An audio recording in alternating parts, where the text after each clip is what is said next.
We learned that insulin resistance and high cortisol due to poorly managed stress can turn us into a fat storing machine. We also learned about our low glycemic basic plate method to help address inflammation and insulin resistance.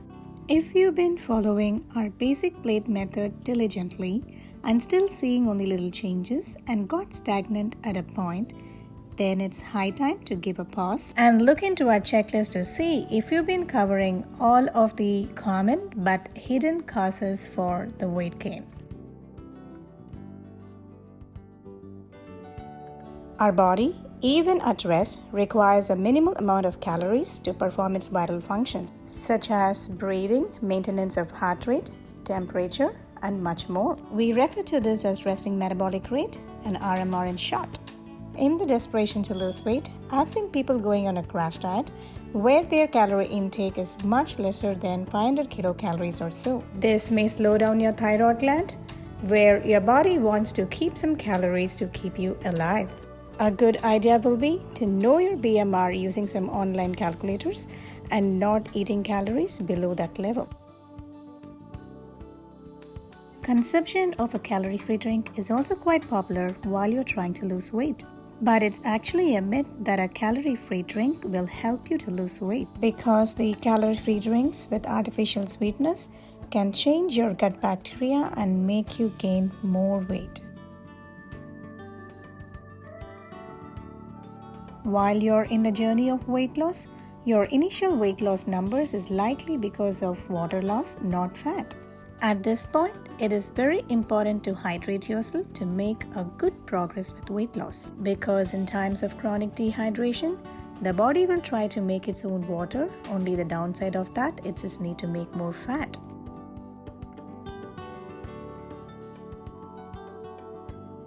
Chronic dehydration cannot be fixed just by water.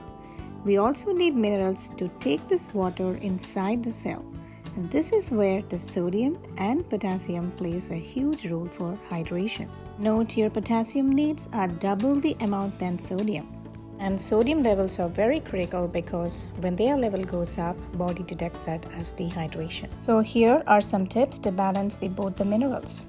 Choose a quality salt like sea salt, which has trace minerals in them. Limit your salt intake to not more than 3/4 of a teaspoon per day. Choosing a naturally occurring sodium that comes in celery, spinach, and kelp is also very helpful.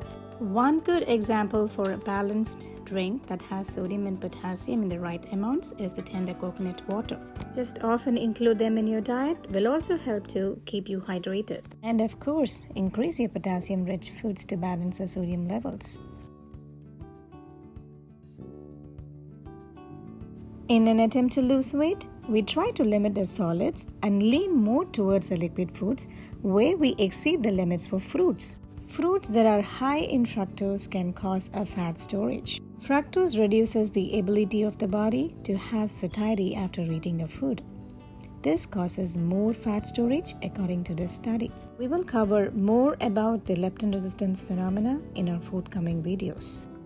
For now, let's try to use the foods that are high in fructose in moderation, such as mangoes, pears, grapes, raisins, and apricots. You may continue to choose the fruits that are high in fiber and low in fructose, such as berries, pomegranates, papaya, and citrus fruits, and much more. So here goes a final checklist.